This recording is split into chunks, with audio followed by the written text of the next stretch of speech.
Es la noche del 7 de septiembre de 1966. La Federación Universitaria de Córdoba ha convocado una asamblea en Plaza Colón para decidir la continuidad del paro contra las políticas represivas de la dictadura. Miles de estudiantes se acercan al lugar desde todos los rincones de la ciudad.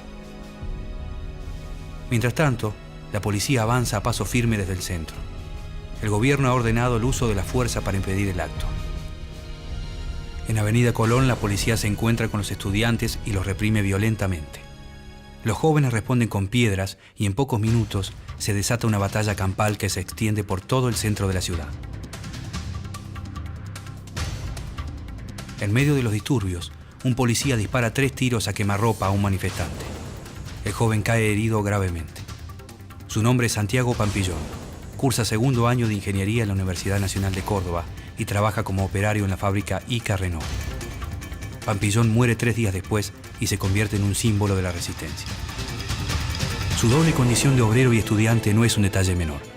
Onganía acaba de sellar con esa muerte la alianza entre los dos sectores que le pondrán fin a sus aspiraciones de gobernar el país por 20 años. 3 años después, el 29 de mayo de 1969, obreros y estudiantes protagonizarán un alzamiento popular que representará el punto máximo de esa unión, el Cordobazo.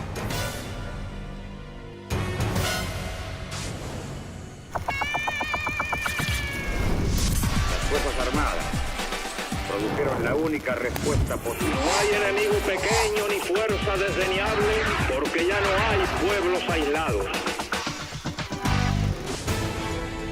A finales de la década de los 30, el gobernador de Córdoba, Amadeo Sabatini, diseña un plan de gobierno que tiene como objetivo cambiar el perfil productivo de la región. Con la construcción de caminos y diques, Sabatini sienta las bases para la industrialización de la provincia. Durante el segundo gobierno de Perón, la industria de Córdoba cobra un gran impulso. La infraestructura hidroeléctrica y vial, sumada a la mano de obra especializada formada en la fábrica de aviones, hace que la provincia se convierta en un lugar atractivo para la inversión industrial.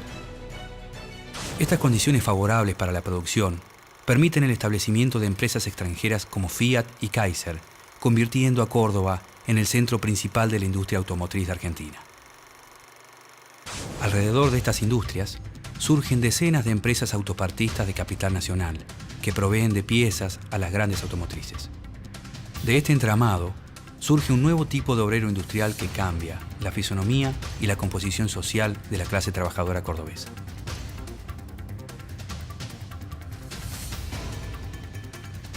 En 1955, un golpe de Estado derroca al gobierno de Juan Domingo Perón y proscribe el Partido Justicialista. Esta situación de ilegalidad obliga a los seguidores del partido a expresarse políticamente por fuera de las instituciones tradicionales, legitimando las medidas de acción directa y la militancia sindical en las bases obreras peronistas. Los obreros de los grandes centros industriales cordobeses viven una realidad gremial diferente a la del resto del país. La posibilidad de negociar sus convenios laborales empresa por empresa les da a los gremios locales una cierta independencia de las estructuras burocráticas de Buenos Aires, obligando también a sus dirigentes a mantener un mayor compromiso con las bases. Para mediados de los años 60, la clase obrera cordobesa comienza a destacarse por sus reclamos a las patronales, por su capacidad de movilización y por la solidaridad entre sus sindicatos. Creemos que el movimiento obrero de Córdoba, que la clase obrera de Córdoba quiere una CGT unida, no quiere una CGT sectaria, no quiere una CGT sometida a ningún partido político, quiere una CGT que responda a las bases obreras y defienda con unidad en la lucha y con unidad orgánica los derechos de los trabajadores de Córdoba. Eso queremos y eso quiere el movimiento obrero y eso vamos a defender nosotros.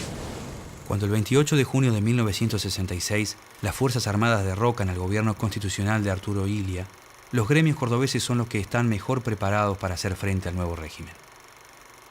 La Junta de Comandantes que asume el poder destituye al presidente Illia y designa en su reemplazo al general Juan Carlos Onganía, un militar de ideas nacionalistas y católico militante que adhiere a la doctrina de seguridad nacional. Esta doctrina, promovida por Estados Unidos desde la Academia Militar de West Point, advierte sobre la influencia de la Revolución Cubana en América Latina y considera como una amenaza potencial la expansión del comunismo por el continente. Desde su perspectiva, Las intervenciones militares en defensa del estilo de vida occidental y cristiano ya no son cuestionables, sino necesarias. Los ideólogos del golpe denominan Revolución Argentina al proceso que se inicia y en sus propuestas se destacan claramente dos objetivos: detener el avance del comunismo y acabar definitivamente con la actividad política del peronismo. Con este propósito, Onganía suprime prácticamente toda forma de participación política. Sus primeras medidas de gobierno tienen un claro sesgo autoritario y en su esquema se perfilan como ejes centrales la represión y la persecución política.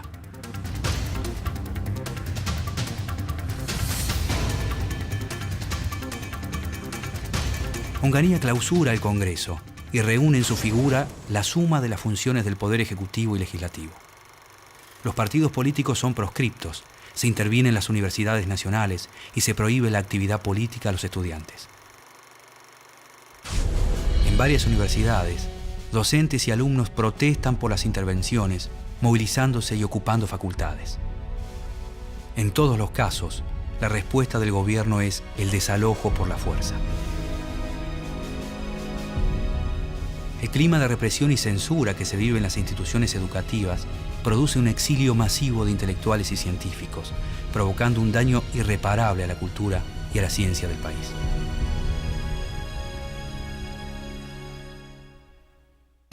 En Córdoba, los estudiantes realizan una intensa campaña de protesta contra la intervención de la universidad. El 7 de septiembre de 1966, la policía reprime violentamente una manifestación organizada por la Federación Universitaria. Durante las refriegas, el estudiante y obrero Santiago Pampillón sufre una herida de bala que días después le causa la muerte. La muerte de Pampillón crea fuertes lazos de solidaridad entre los estudiantes y los obreros cordobeses, quienes sufren no solo las políticas represivas, sino también los ajustes económicos de la dictadura.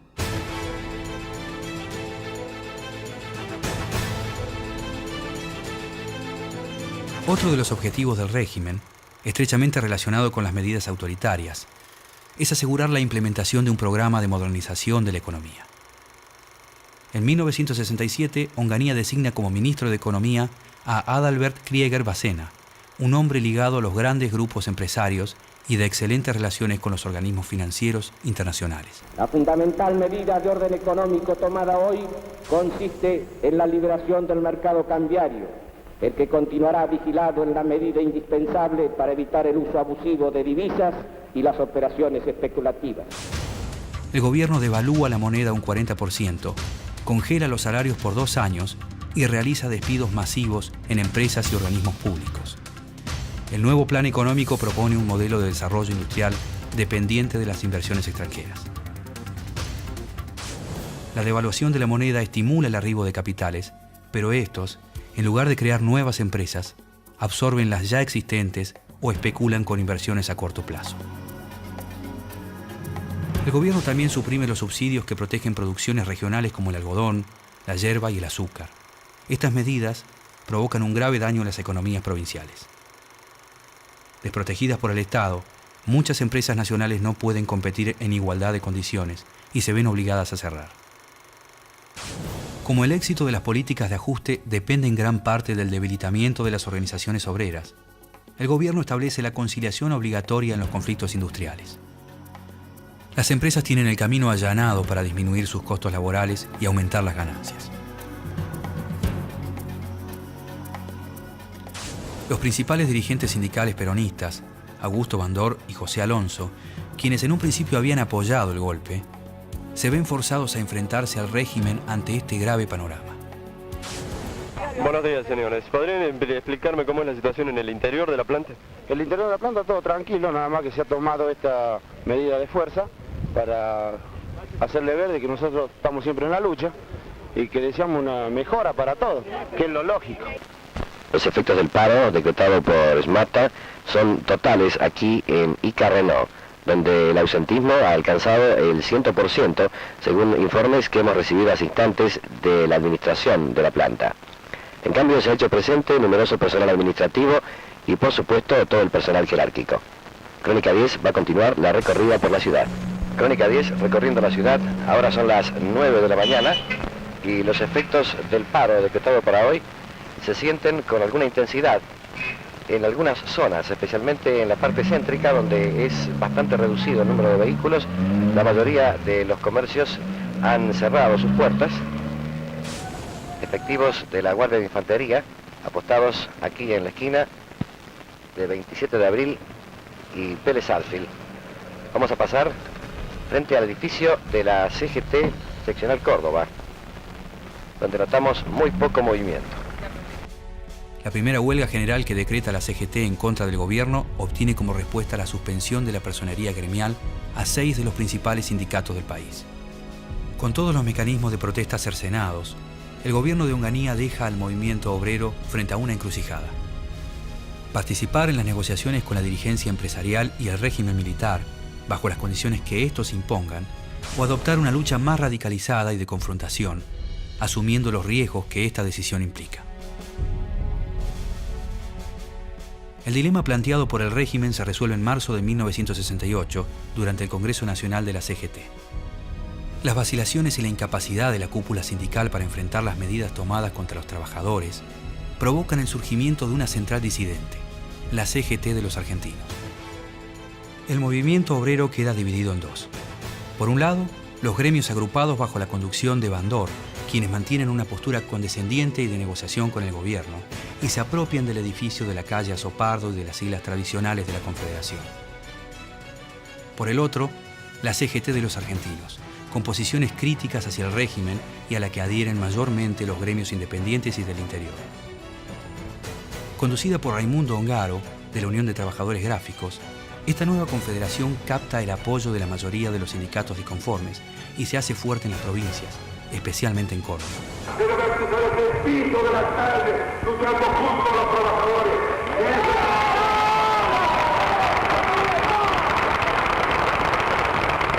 es el camino que debe seguir la clase obrera. Este es el camino que debe seguir el pueblo argentino sometido y humillado por esta dictadura infame y feroz.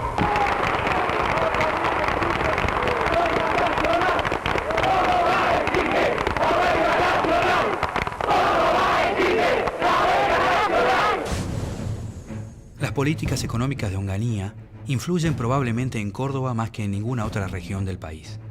Onganía aplica una serie de medidas que afectan sustancialmente a los obreros de la industria metalúrgica y automotriz, las llamadas quitas zonales y la eliminación del sábado inglés. Doctor Carlos Caballero, la implantación del sábado inglés y las quitas zonales han provocado algún malestar social en la provincia a su cargo. ¿Usted ha venido a entrevistar al presidente de la República para tratar ese problema? Bueno, no específicamente o solo ese problema, igualmente que, como se sabe, el tema ha provocado un cuestionamiento de la situación a nivel de las sindicatos y asociaciones obreras y naturalmente ha sido un tema tratado y considerado en ese nivel. Estas medidas, sumadas a un constante ataque a las libertades civiles y políticas, provocan el malestar y la inmediata oposición de la clase obrera, a la que se suman otros sectores sociales provenientes de la pequeña burguesía urbana y rural. Durante las 3 primeras semanas del mes de mayo, se viven episodios dramáticos en varias ciudades del interior del país. En Tucumán, Corrientes y Rosario, se producen protestas que son duramente reprimidas por la policía y causan la muerte de 3 estudiantes. Pero si ocurren hechos como los de anoche en Rosario, ¿el ejército podría salir a la ciudad? Bueno, esto es un problema que tendríamos que considerarlo, pero imagínese usted que si realmente ocurre un estado de subversión o de alteración del orden, de la magnitud, que para dar lugar a una intervención de esa naturaleza, bueno, naturalmente que puede ocurrir, eso, en el tren así de posibilidades que usted señala puede pasar cualquier cosa, pero teniendo en cuenta y valorando las circunstancias tal como se han desenvuelto, y pensando más que nada en la sensatez, cultura y nivel temperamental que tiene la población cordobesa, espero fundadamente que esa probabilidad en realidad no puede darse. El clima generalizado de protesta que se vive en el país impulsa a la CGT de los argentinos y a la CGT bandorista a coordinar un paro general de 24 horas para el día 30 de mayo. La CGT de Córdoba decide adelantar el paro para el día 29 y extenderlo por 48 horas. La medida tiene una particularidad. el paro va a ser activo con abandono de tareas y marcha por el centro de la ciudad. Ante la audaz propuesta del movimiento obrero cordobés, la CGT de los argentinos envía a Raimundo Ongaro para participar de los actos. Pero al llegar a la ciudad de Córdoba, Ongaro es detenido. Su arresto fomenta la cooperación entre los sindicatos para la coordinación de la protesta.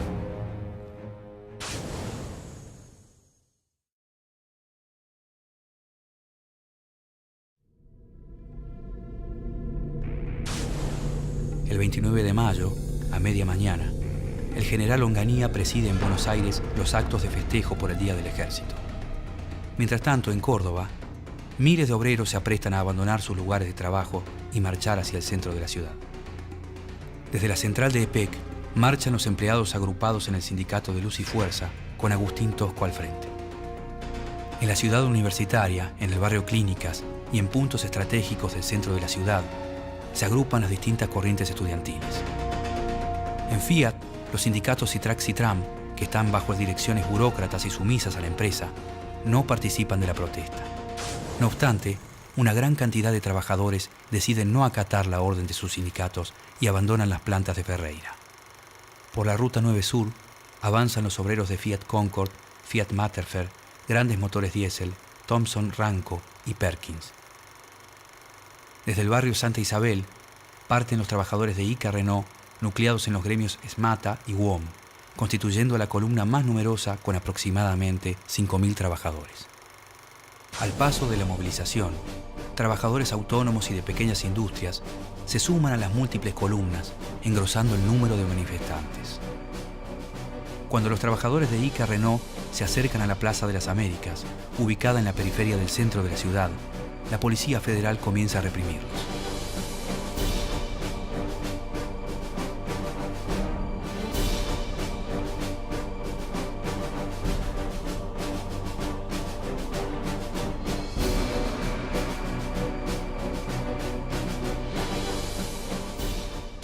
En Avenida Vélez Arfield, un grupo de manifestantes resiste los embates del escuadrón de caballería, obligándolos a retroceder. La columna de trabajadores se dispersa por los barrios adyacentes para reunirse finalmente en el Boulevard San Juan. Pero el hecho que desencadena los sucesos más violentos ocurre cerca del mediodía, en la esquina del Boulevard San Juan y la calle Arturo M. Vaz. Allí la policía reprime con balas de plomo y provoca la muerte de Máximo Mena, un joven trabajador de ICA Renault. La noticia se difunde por toda la ciudad, lo que genera ira e indignación. Obreros y estudiantes deciden resistir y enfrentar el aparato represivo. La violencia crece.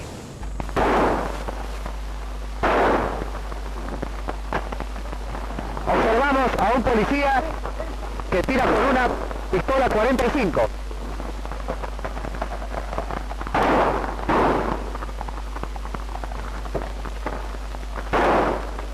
En pocos minutos se multiplican en las calles las trincheras improvisadas, impidiendo el paso de la policía.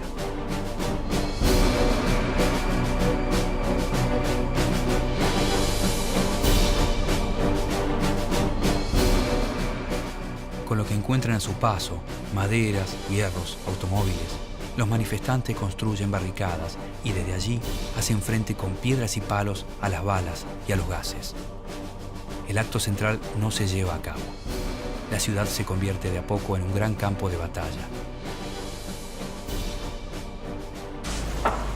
Como ya hemos venido informando en las ediciones anteriores, a partir de las 11 de hoy jueves, por decisión de las dos CGT, los obreros abandonaron su trabajo en las fábricas y se dirigieron en manifestación y columnas al centro de la ciudad. Allí, ingresando al urbe por varios puntos, la policía no fue suficiente para contenerlos.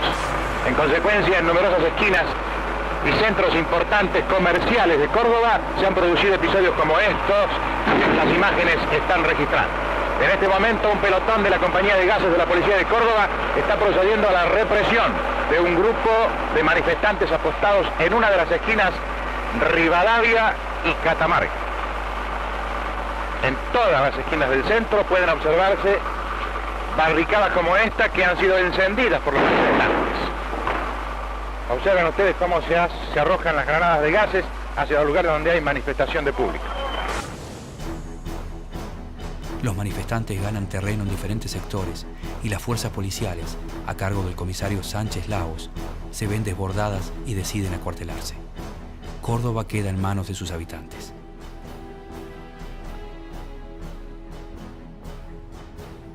A partir de ese momento, los cordobeses descargan su furia contra locales de firmas extranjeras y edificios gubernamentales.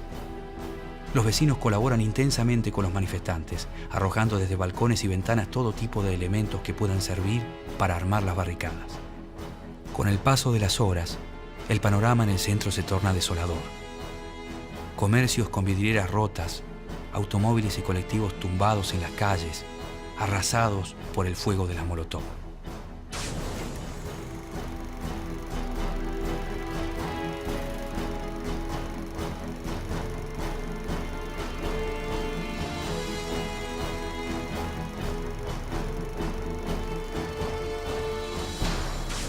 En los barrios, el paisaje es igual de caótico. Desde las zonas altas de la ciudad se ven las columnas de humo de un sinfín de barricadas. El fuego arde en varios edificios, en autos y en colectivos. Al caer la tarde, el gobierno nacional ordena al tercer cuerpo del ejército, al mando del general Raúl Carcaño, ingresar y ocupar la ciudad.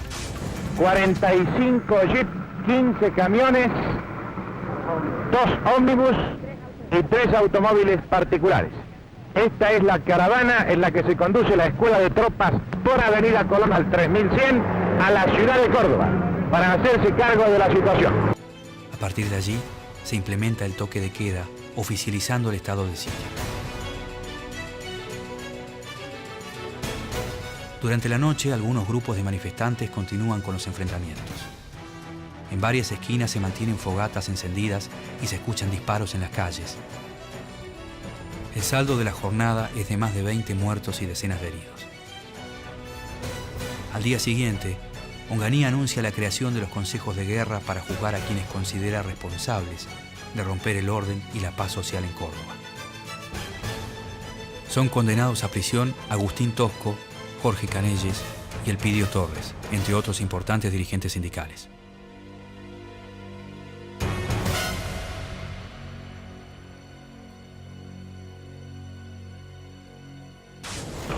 Concluida la jornada del viernes 30, paro general en todo el país, hoy sábado 31, las actividades generales se han reanudado, pero con serias dificultades. Nadie puede dirigirse exactamente hacia donde lo desea.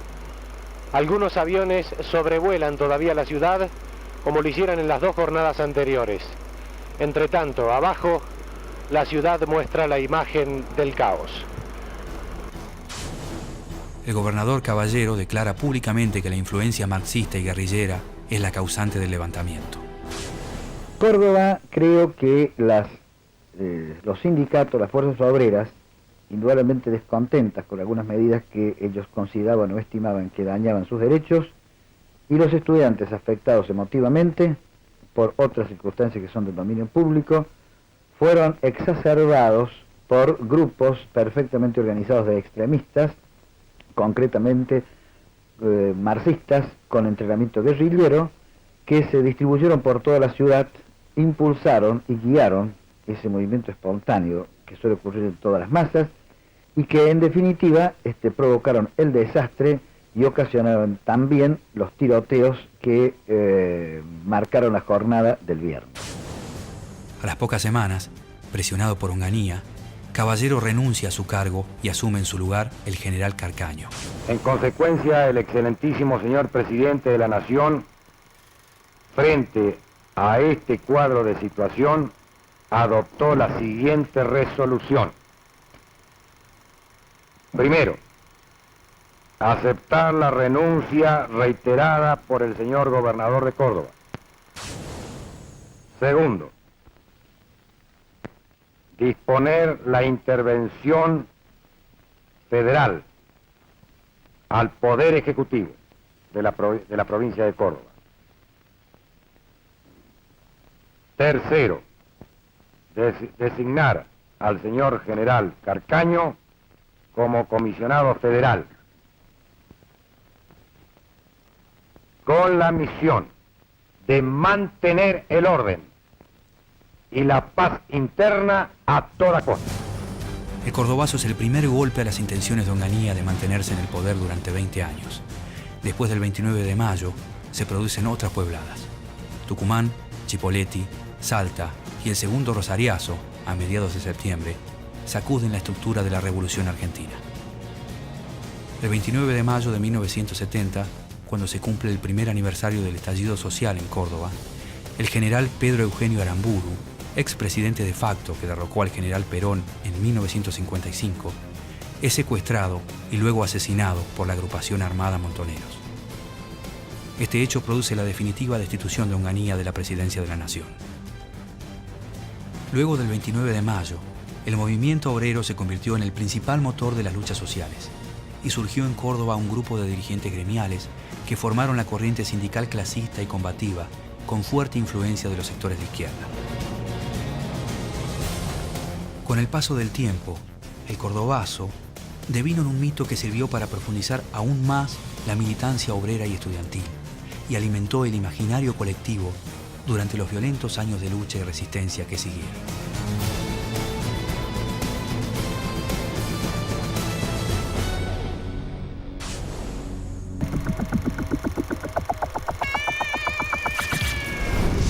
Las Fuerzas Armadas produjeron la única respuesta posible. No hay enemigo pequeño ni fuerza desdeñable, porque ya no hay pueblos aislados.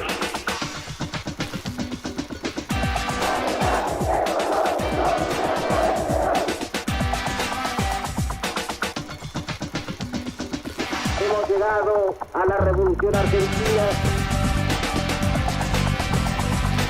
El pueblo está firme y decidido a construir su destino por más represión que se aplique.